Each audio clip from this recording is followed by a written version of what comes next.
उन्होंने कहा, प्रभु दैत्यों ने हमारा अमृत छुड़ा लिया है, अब हम क्या करें? तो भगवान ने कहा कि अब शक्ति से नहीं युक्ति से काम लेना होगा। अब शक्ति से नहीं युक्ति से काम लेना होगा। भगवान ने मोहिनी का रूप धारण किया और वहां पर पहुंचे। उधर दैत्य आपस में झगड़ा कर रहे थे।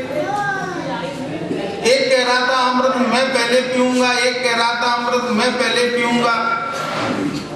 इस प्रकार दैत्य झगड़ा कर रहे थे। ये कथा हमें बताती है कि जिसके घर में छीना झपटी होती है, जिस घर में गृह कलेश होता है, वहां अमृत भक्ति रूपी अमृत नहीं होता, वहां शांति नहीं मिलती। जिसके घर में दैत्यों की भांति गृह कलेश होने लगता हो, जिसके घर में दैत्यों की भांति गृह कलेश होने लगता हो, उसके घर में किसी को भी ज्ञान अमृत भक्ति अमृत नहीं मिल पाता। झगड़ते हुए दैत्यों के समूह के बीच में मोहिनी का रूप लेकर भगवान प्रकट हुए। मोहिनी का सौंदर्य देखकर दैत्य चकरा गए। मोहिनी जी इतनी सुंदर थी कि उन्हें देख करके दैत्य चकरा गए। आहा क्या सौंदर्य है! मोहिनी मोही का ही स्वरूप है। जो मोहिनी में आ सकता है उसे अमृत नहीं मिलता। जो संसार के मोहिनी जो पदार्थ हैं उनमें जो व्यक्ति फंस जाएगा उनको जो काय अमृत नहीं मिलेगा। संसार के प्रत्येक वस्तु में माया है। देखो, एक परमात्मा को छोड़ करके संसार की एक भी पदार्थ ऐसा नहीं है जिसमें माया ना हो। सौंदर्य तो मात्र कल्पना है। एक वस्तु तुम्हें सुंदर लगती है, वही वस्तु मनुष्य सौंदर्य का आरोपण करता है। सुंदर तो मात्र श्री कृष्ण है। ये जगत सुंदर नहीं है। जगत को बनाने वाला जो जगदीश्वर है वही सुंदर है। जगत में जो कुछ दिखाई देता है वह सब श्री कृष्ण की ही सुंदरता है। जिसको मोहिनी का मोह लग जाता है उसे अमृत भक्ति रूपी अमृत नहीं मिलता। जो संसार के मोह में फंस जाएगा उसे भक्ति रूपी अमृत में नहीं मिलेगा।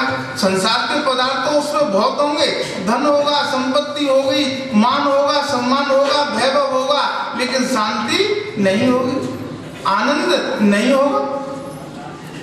रावण के पास सब कुछ था लेकिन उसके पास शांति नहीं थी। लेकिन अमृत को छीनने का तात्पर्य क्या होता है कि रावण भी तो राम से भक्ति रूपी सीता को छीन रहा था। कहने का तात्पर्य है कि भक्ति छीनने से नहीं मिलती, भक्ति तो संसार का त्याग करने से प्राप्त होती है।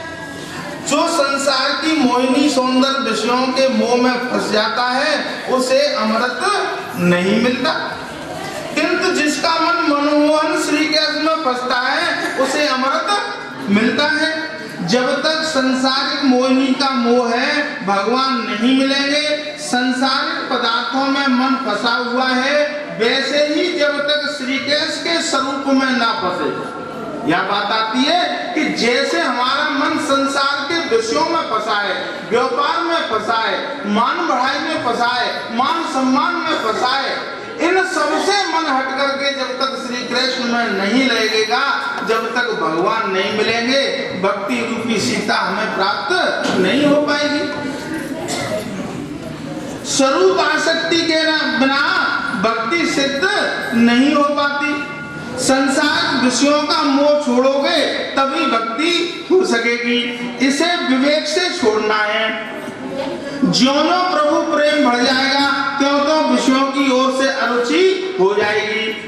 समुद्र के ज्वार भाटा परस्पर विरोधी है। देखो, समुद्र के जो ज्वार भाटा है वो परस्पर विरोधी है। इसी प्रकार प्रभु प्रेम बढ़ जाने पर विषय आसक्ति घट जाएगी। ऐसे ही प्रभु प्रेम जब बढ़ जाएगा घट जाएगी और परमात्मा से प्रेम हो जाएगा। दैत्य मूर्ख थे, अतः मोहिनी के वचनों का गूढ़ार्थ समझ न सके। दैत्यों ने कहा कि ये अमृत है, वो आप ले लो, क्योंकि वो मोहिनी में इतना आसक्त हो गए दैत्य कि उन्होंने अपना जो कलश था वो उनको दे दिया और उनसे कहने लगे कि इस कलश को आप ले लो। तो उन्होंने कहा कि मैं तो यहाँ आप लोगों के हित के लिए ही प्रकट हुई हूँ, और इस कलश में क्या है? तो उन्होंने कहा कि इसमें अमृत है। तो मोहिनी ने कहा कि हम इस अमृत को आपको देंगे, लेकिन अब आप सभी लोग पंक्ति लगा करके बैठ जाओ। देवताओं और दानवों को दोनों को मोहिनी रूप भगवान ने दो पंक्तियों में बैठा दिया, लेकिन वो इस बात का गूढ़ार्थ समझ नहीं पाए कि ये ऐसा क्यों कर रहे हैं। बेचारे मोहांध दैत्य वे कहने लगे अच्छा अच्छा हम नीचे का अच्छा अच्छा भाग पी लेंगे। मोहिनी ने कैसे कहा कि देखो आप पंक्ति लगा करके बैठ जाओगे तो मैं पतला पतला जो ऊपर ऊपर का है वो भाग तो मैं देवताओं को पिला दूंगी, और गाढ़ा गाढ़ा जो नीचे का अमृत है वो तुम्हें पिला दूंगी। अब वो लोग ये तो समझ नहीं पाए कि ऐसा ये क्यों कर रही हैं, लेकिन वो उनकी बात का गूढ़ार्थ न समझे और कहने लगे कि जैसा आप उचित समझो वैसा ही करो। दैत्यों ने कहा देवी जी आप जो योग्य लगे वही करें। मोहिनी देवों को अमृत पिलाने लगी। कुछ देर बाद दैत्य घबरा गए। देखो कुछ देर बाद वो दैत्य घबरा गए। इस बात में छल दिखाई देता है। दैत्य राहु ने सोचा कि इसमें कुछ कपट है, इस नारी का विश्वास करके हमने बड़ी भूल की है। ऐसा सोचता हुआ देव पक्ष में जा बैठा, बड़ी भूल की है। और राहु जैसा एक व्यक्ति था वो राक्षस वृत्ति का था, और वो जाकर के और अपनी पंक्ति को छोड़ करके और वो देवताओं की पंक्तियों में बैठ गया। राहु देवों की पंक्ति में सूर्य और चंद्र के बीच में बैठ गया। मोहिनी देवी जान गई कि ये दैत्य है, किंतु पंक्ति भेद करने के हेतु से राहु को भी अमृत दिया गया। भोजन में विषमता कभी मत करना। भगवान बताते हैं कि भोजन में विषमता कभी मत करना। जो पंक्ति भेद करता है उसे संघृणी नाम का रोग हो जाता है। जब तक पूर्व जन्म का पुण्य बलवान है पाप का फल नहीं मिलता। ध्यान रखना, जब तक हमारे पूर्व जन्म के पाप बलवान है जब तक हमको हमारे पापों का परिणाम हमको भुगतने के लिए नहीं मिलेगा। यह भी तो सोचो कि जब इंद्र देवों को अमृत मिल रहा था तब राहु वहां नहीं आया। इंद्र को अमृत मिल रहा था तब राहु नहीं आया, और देवताओं को अमृत मिल रहा था तब राहु नहीं वहां आया। किंतु जब सूर्य चंद्र को अमृत मिल रहा था तो वहां आ पहुंचा। मन का स्वामी चंद्र है। देखो ये जो कथा के जो गूढ़ अर्थ है वो ये है कि हमारे मन का स्वामी ही चंद्र है, और चंद्र मन का स्वामी है। बुद्धि का स्वामी सूर्य है। सूर्य बुद्धि का स्वरूप है। हाथों से जीव से मनुष्य भक्ति करता है तब विषय रूपी राहु बाधा डालने नहीं आता। अब देखो जितने भी संसार में लोग हैं धर्म के कर्मों को करते हैं, दान करते हैं, पुण्य करते हैं, तीर्थ यात्रा करते हैं और भी बहुत से कर्म करते हैं, लेकिन इसमें राहु कभी भी बाधा डालने के लिए नहीं आता। क्यों नहीं आता? क्योंकि ये शरीर से की हुई भक्ति है। इसमें धन लगता है, इसमें हमारी कुछ ना कुछ इच्छा ये रहती है कि हमें थोड़ी बहुत मान बढ़ाई मिलेगी, थोड़ा बहुत सम्मान मिलेगा, ऐसा भाव रहता है। तो अब यहाँ बात ये आती है कि जब तक और देवताओं को अमृत मिल रहा था तब तक जो कहे राहु बाधा डालने के लिए नहीं आया। राहु कब आया कि सूर्य और चंद्र को जब अमृत मिलने लगा।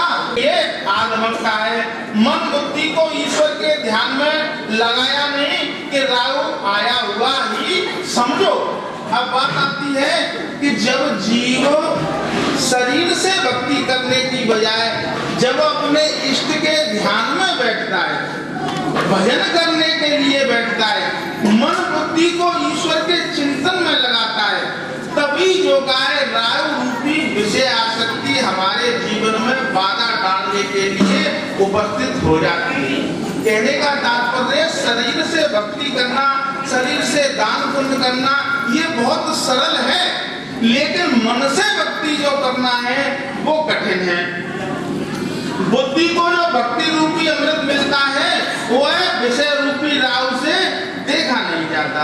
जब तुम अपने मन को भक्ति में लगाओगे, बुद्धि को भक्ति में लगाओगे, भजन में लगाओगे, तो ये समझ लेना ये राव वहां पर बाधा उपस्थित करने के लिए अवश्य ही आएगा।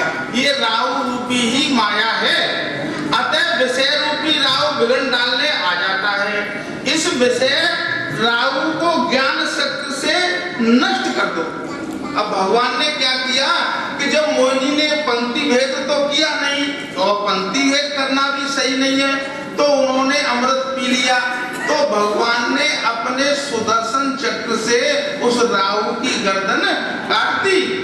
राहु ने अमृत पीना शुरू किया था कि भगवान ने सुदर्शन चक्र चलाकर उनका सिर उड़ा दिया। इसका अर्थ क्या है? अर्थात सुदर्शन चक्र ज्ञान रूपी सुदर्शन चक्र से विषय रूपी राव का नाश किया जाएगा। देखो हमारे जीवन में भी विषय आएंगे, काम आता है, क्रोध आता है, लोभ आता है, मोह आते हैं, ये सारे विकार विषय रूपी राव आते हैं। जब हम भगवत पथ पर चलते हैं तो हमें ज्ञान रूपी सुदर्शन चक्र से इनका नाश करना है।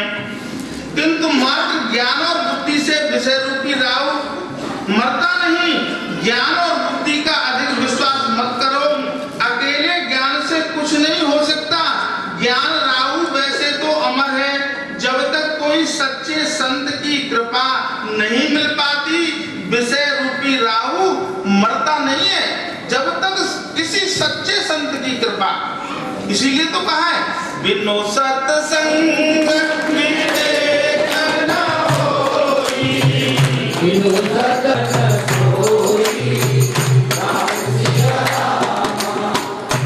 हमारे पूर्व जन्म के कई संस्कार ऐसे हैं जिन कर्मों को हम नहीं करना चाहते हैं, फिर भी वो हमारे संस्कार इतने प्रबल होते हैं कि जबरदस्ती हमें उन कर्मों में लगा देते हैं।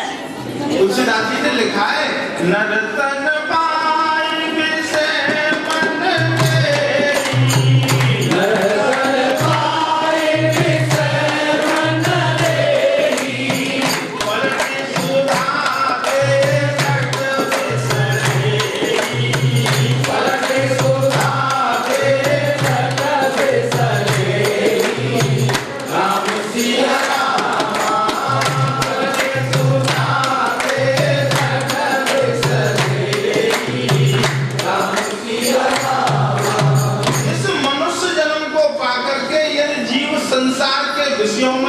धन की आसक्ति में, काम वासना में यदि वो फंसता है तो ये समझ लो वो अमृत को छोड़ करके विषय ही ले रहा है।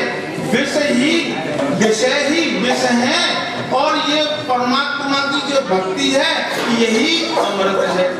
हमको ये बताया गया है, हजारों वर्ष पुरानी हमारी आरती है।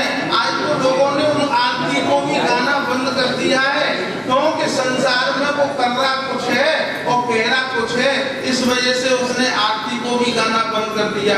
आरती में स्पष्ट लिखा है विषय विकार मिटाओ पाप हरो देवा, स्वामी हरो देवा, सदा भक्ति बढ़ाओ, सदा प्रेम बढ़ाओ, संतन की सेवा हो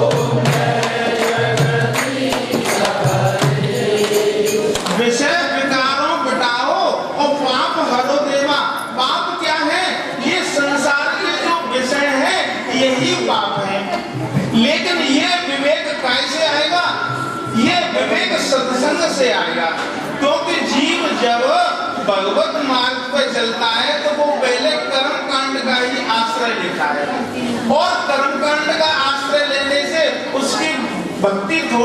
उन्नति होती है तो वो संसार की मान बढ़ाई में फंस जाता है।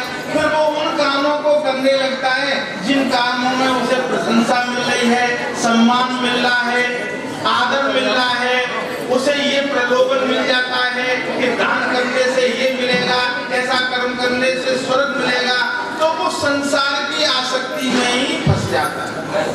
लेकिन मन बुद्धि से जब जीव भक्ति करता है तो उसमें ये विषय रूपी राहु बाधा करने के लिए आते हैं। तो इस वजह से हमें बताया गया है कि जब तक हम सत्संग नहीं करेंगे, जब तक हमारे अंदर विवेक पैदा नहीं होगा। देखो विवेक का तात्पर्य क्या होता है कि विवेक वैसे तो बुद्धि पशुओं के भी अंदर होती है, बुद्धि इंसान के अंदर भी होती है, लेकिन पशुओं के अंदर विवेक नहीं होता। कुछ लोग ऐसे संसारी मनुष्य हैं जो तमोगुणी होते हैं, उनके अंदर भी विवेक नहीं होता। ऐसे समझ लो कोई पागल व्यक्ति जा रहा है लेकिन उसके अंदर विवेक नहीं है, लेकिन इतनी बुद्धि तो है कि कहीं अगर नाली नाला आएगा तो वो पार कर जाएगा। अगर उसे भूख लग रही होगी तो वो भोजन मांग लेगा। अगर कोई आप उसे मारोगे तो वो ये विवेक रखता है कि ये मुझे मार रहा है तो वो भाग जाएगा। इतनी बुद्धि उसके अंदर है, लेकिन उसके अंदर इतना विवेक नहीं है कि जो भी चीज पृथ्वी पे नाली के किनारे पड़ी है, दोने में पड़ी है, और वो उठा करके उसे खा जाता है, और उसके तन पर कोई वस्त्र नहीं है, उसका कच्छा भी फटा हुआ है और वो नग्न अवस्था में दिखाई दे रहा है, तो वो फिर भी चल रहा है, फिर भी घूम रहा है, ये उसके अंदर विवेक नहीं है। ऐसे ही छोटा सा जब बच्चा होता है तो वो टीवी में जो पदार्थ आते हैं, अंगूर आए, गाड़ी आए, कोई चीज आए, तो वो छोटा सा बच्चा उसे पकड़ने के लिए दौड़ता है। तो माता पिता कहते हैं ये बच्चा, इसमें विवेक नहीं है कि ये इनमें से ये चीजें मिलती नहीं है। ऐसे ही जब तक जीव सत्संग नहीं करता है, जब तक वो इन संसारों के पदार्थों में बच्चे की तरह आसक्त रहता है। वो ये सोचता है कि ये संसार के जो पदार्थ है यही सत्य है और इनको पाने से ही मुझे तृप्ति मिलेगी। लेकिन वो फुटपाथ से लेकर के अरबों तक का सफर तय कर लेता है, लेकिन उसे तृप्ति नहीं मिलती। प्राप्ति तो उसे निरंतर होती चलती है, लेकिन उसे तृप्ति नहीं मिलती। तृप्ति क्यों नहीं मिलती? कि उसे अब तक भक्ति रूपी अमृत नहीं मिला है। क्यों? लेकिन वो करता क्या है तो किसी व्यक्ति को मान के चलो प्यास लग रही हो और तुम्हें लगातार उस व्यक्ति को रोज जो है जूस पियाओ, देसी घी पियाओ, लेकिन उसकी प्यास नहीं बुझेगी। ऐसे ही इस जीव को प्यास उस अविनाशी परमेश्वर की है, उस भक्ति रूपी अमृत की है, लेकिन ये संसार के पदार्थों से अपनी तृप्ति करना चाहता है, लेकिन इसको तृप्ति बिल्कुल भी नहीं मिल रही है और ये प्राप्ति निरंतर करता चला जा रहा है, उसका एम्पायर निरंतर बढ़ता चला जा रहा है और वो संसार में राग द्वेष भी करता चला जा रहा है और वो व्यक्ति निरंतर परेशान है। लेकिन भक्ति से हमारे अंदर विवेक पैदा होता है और इस विवेक को जब तक हम किसी सद्गुरु की और संत की शरण में जाकर के सत्संग की शरण में नहीं जाएंगे, जब तक ये भक्ति रूपी हमें अमृत मिलने वाला नहीं है। आगे कथा चलती है कि मोहिनी ने जब सारा अमृत देवताओं को पिला दिया तो सारे दैत्य घबरा गए और दैत्य घबरा करके वो कहने लगे कि ये विष्णु साड़ी पहन करके आया है और इसने तो जो का है सारा जो का है अमृत और देवताओं को पिला दिया। कुछ लोग ऐसा प्रश्न करते हैं कि क्यों नहीं, एक बात बताओ, भगवान तो सबके लिए सम है, लेकिन ये भगवान जो का है देवताओं का पक्ष करते हैं और देवताओं का अहित क्यों करते हैं? ऐसा क्या व्यवस्था है? देखो भगवान तो सबके लिए सम ही होते हैं, लेकिन असुर व्यक्ति वाला जो व्यक्ति होता है उसके जो कर्म होते हैं वो संसार के अहित के लिए होते हैं और देवताओं के जो कर्म होते हैं वो मानव मात्र के कल्याण के लिए ही होते हैं। तो दोनों ने सोचा कि ये देवता यदि इस अमृत को पी जाएंगे तो ये अमर हो जाए, राक्षस जब अमृत को पी जाएंगे तो ये अमर हो जाएंगे और अमर हो जाएंगे तो ये संसार को ज्यादा दुखी देंगे। तो एक व्यक्ति ने कहा कि देखो हम देवताओं की और परीक्षा करते हैं कि इनमें और इनमें भेद क्या है। तो उन्होंने क्या किया कि एक कमरे में 8-10 दैत्यों को बैठा करके और उनसे कहा कि ये भगोने में चमचे पड़े हुए हैं, इसमें बहुत सुंदर मेवाओं की खीर है, आप सभी लोग खीर खाओगे। और उन सबके हाथ दैत्यों को ऐसे करके बांध दिए, अब जाकर के आप खीर खाओ। दरवाजा बंद कर दिया गया। अब वो व्यक्ति उसमें से चमचा लेकर के ऐसे खीर खाते तो सबरा उनके ऊपर खीर फैल जाती। इसी प्रकार वो घंटों तक इसी प्रकार करते रहे और सारी खीर को फैला दिया। सारे खीर से वो बिगड़ गए और जब घंटे 2 घंटे बाद उनका किवाड़ खोल करके जब उनको देखा गया तो खीर फैली हुई पड़ी थी और किसी को भी खीर खाने के लिए नहीं मिला। तो वो कहने लगे कि देखो अब देवताओं को हम बताते हैं कि ये देवता जो है पूजनीय क्यों होते हैं, भगवान इनका पक्ष क्यों लेते हैं। तो देवताओं को भी एक कमरे में बंद किया गया और वहाँ खीर रखी गई और उसमें चमचे भी रखे गए और देवताओं को भी इसी प्रकार हाथ बांध दिए गए। अब देवताओं ने अपनी दैविक वृत्ति से सोचा कि देखो हमें गीता में बताया गया है कि प्रजापति ब्रह्मा ने कल्प के आदि में समस्त प्रजा से कहा कि देवताओं को उन्नत करो और देवता तुम्हें उन्नत करेंगे। तो उन्होंने वही विधि अपनाई कि चमचा लेकर के वो सामने वाले को खिला रहे थे और सामने वाला चमचा लेकर के अपने सामने वाले को खिला रहा था। यही दैविक वृत्ति है और वही राक्षसी वृत्ति है।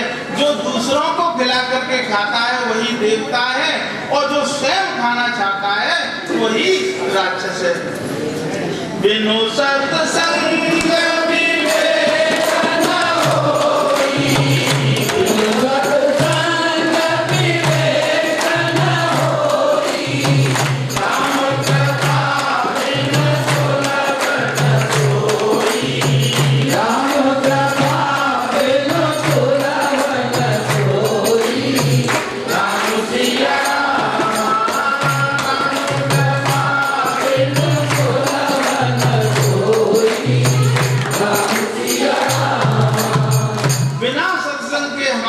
विवेक नहीं आएगा, क्योंकि ये संसार असत्य है और परमात्मा ही सत्य है। इसको विवेकी ही व्यक्ति जान सकता है।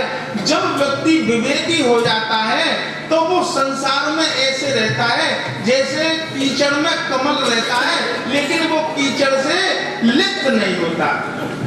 और जो व्यक्ति संसार में आसक्त है उसके लिए तुलसीदास जी ने ये बात कही है कि जो व्यक्ति संसार के विषयों में आसक्त है वो व्यक्ति परमात्मा की तरफ से बिल्कुल सोया हुआ है।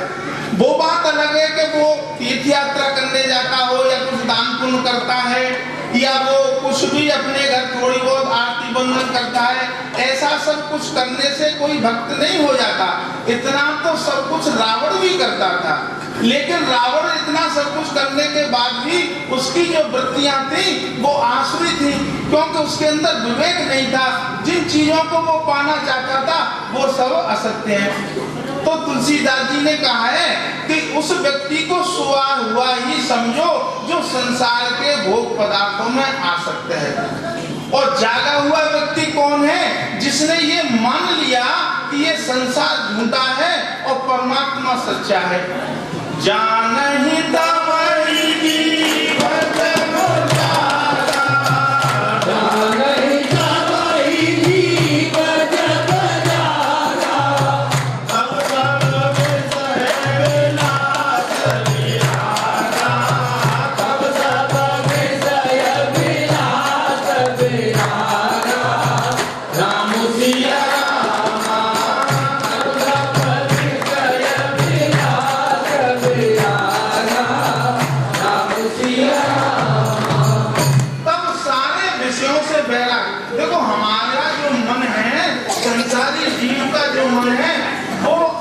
विषयों में फंसा।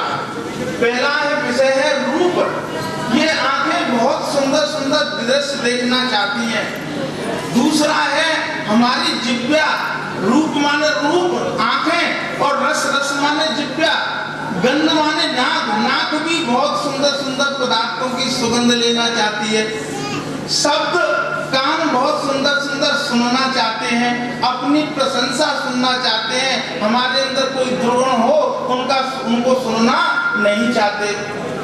गंध स्पर्श, ये हमारे जो हाथ हैं कोमल कोमल चीजों का स्पर्श करना चाहते हैं।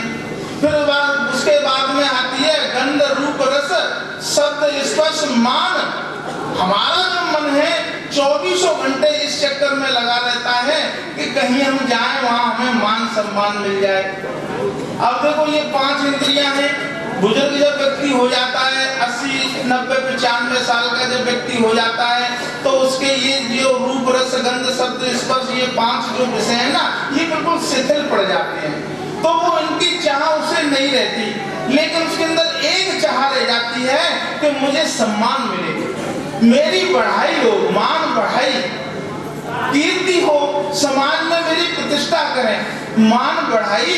और 8वां है आराम, हम आराम से पड़े रहें, कोई हमसे किसी काम की नहीं है। ये 8 विषयों में जीव फंसा हुआ है। और जब इन 8 विषयों से जीव का जब मन हट करके परमात्मा में लग जाता है तब जानना चाहिए कि जीव जागा हुआ है। नारद भगवान एक दिन कैलाश पर्वत पर पहुंचे। मोहिनी का रूप इतना सुंदर था तो नारद भगवान ने कहा प्रभु शंकर भगवान से कि क्या आपने मोहिनी का रूप का दर्शन किया है? तो वो बोले कि मैंने नहीं किया है। तो अगर आप मोहिनी रूप का दर्शन करते तो आप धन्य हो जाते। तो ऐसा सोच करके कैलाशनाथ शिव शंकर और जो गाय विष्णु जी के पास पहुंचे वैकुंठ धाम और उनसे जाकर के बोले प्रभु मैं आपके दर्शन करना चाहता हूँ।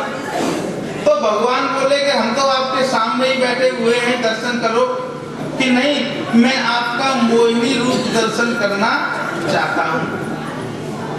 तो भगवान ने कहा देखो आपने तो काम को जला दिया है, आपके अंदर काम आसक्ति बिल्कुल भी नहीं है और आपको हम मोहिनी का दर्शन कराने में थोड़े से हिचक रहे हैं, आप विषय वासनाओं से बिल्कुल परे हैं। तो वो बोले प्रभु मैंने आपके सभी दर्शन किए हैं लेकिन मैं आपकी मोहिनी रूप का दर्शन अवश्य करना चाहता हूँ। तो भगवान के मन में एक बात आई कि देखो शंकर भगवान ने काम को तो जला दिया है, अगर हम मोहिनी रूप लेकर के और शंकर जी के सामने प्रकट हों और ये हमारे अंदर आसक्त न हुए तो समझ लेना हमारा मोहिनी रूप धरना बेकार ही है।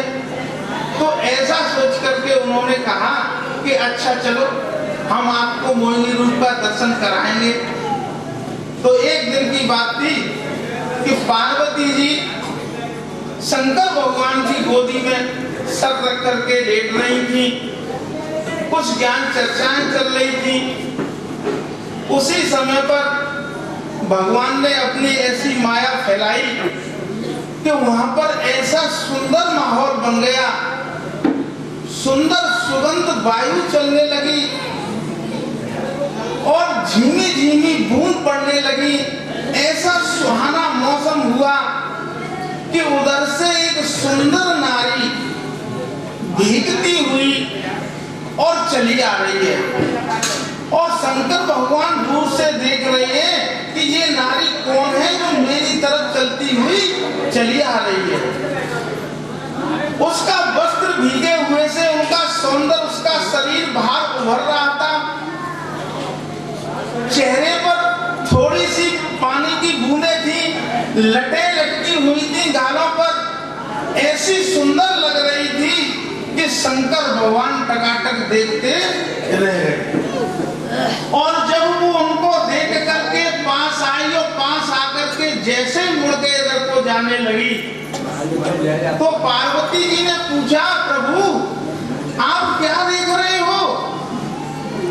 तो उन्होंने झट सीना पार्वती जी को अचक सीना धक्का दिया और धक्का दे करके वो जो गाय उस नारी के पीछे शंकर भगवान भागने लगे और नारी के पीछे जैसे ही वो भाग रहे हैं तो वहाँ पे जो ऋषि मुनि थे, जो तपस्या में बैठे हुए लोग थे, और वो आश्चर्य में पड़ गए कि देखो आज शंकर भगवान एक नारी के पीछे भाग रहे हैं, इतने महान ज्ञानी होते हुए भी, और वो भागते चले जा रहे हैं। और जैसे ही एक और जाकर के वो नारी रुकती है और शंकर भगवान झट चिना उसे अपने अंक में भरने की कोशिश करते हैं, और अंक से जैसे ही स्पर्श होता है तो माँ विष्णु भगवान प्रकट होते हैं, और भगवान प्रकट होकर के कहते हैं प्रभु यही मेरी मोहिनी रूप का दर्शन मैंने आपको कराया है। अब देखो, अब बात यहाँ आती है कि शंकर भगवान जिसके शीश पे ज्ञान गंगा विराजती है, और वो व्यक्ति आसक्त हुआ ना, वो आसक्त नहीं हुए हैं। उन्होंने हमको ये बताया है कि देखो भगवान की माया बहुत प्रबल है, उसमें अच्छे अच्छे ऋषि मुनि बड़े बड़े तपस्वी ही लोग फंस जाते हैं। इस वजह से हमें निरंतर सावधान रहना चाहिए। एक दिन की बात थी, व्यास जी जो ऋषि थे वो जैमिनी ऋषि को अपने भागवत के जो श्लोक थे उनको श्लोकों को जांचने के लिए दे देते थे। तो जैमिनी ऋषि उनको जांच करके सही है गलत है ऐसा करके रख देते थे। एक दिन की बात थी, उन्होंने एक श्लोक लिखा था, उसमें लिखा था कि ये इंद्रियां इतनी बलवती होती हैं कि अयुक्त पुरुष को भी काम के वशीभूत, ज्ञानी पुरुष को भी काम के वशीभूत कर देती है। जब उन्होंने ऐसा श्लोक देखा जैमिनी ऋषि ने, तो उन्होंने कहा भाई गुरुदेव आपने ये श्लोक लिखा है वो मेरी समझ से बाहर है। ज्ञानी ऋषि, ज्ञानी व्यक्ति की इंद्रियां तो उसके वश में होती हैं, वो व्यक्ति ऐसे कैसे कामांध हो सकता है, मुझे इसमें कुछ थोड़ी सी त्रुटि दिखाई देती है। तो व्यास जी भगवान बोले कि देखो आप जो कुछ कह रहे हो वो सब मिथ्या है, मैंने जो लिखा है वो सब सत्य है। लेकिन उनके मन में ये बात बैठी नहीं, लेकिन जहाँ सत्य होता है वहाँ परमात्मा होता है। संध्या काल का समय था, इस बात को लेकर के वो अपनी कुटिया पर चले गए जैमिनी ऋषि, और वो संध्या तर्पण करके जल का विसर्जन करने के लिए जब बाहर आए तो वो क्या देखते हैं कि जल की वर्षा हो रही है और एक नारी पानी में भीगे हुए कपड़ों में बाहर खड़ी खड़ी सुड़ रही है।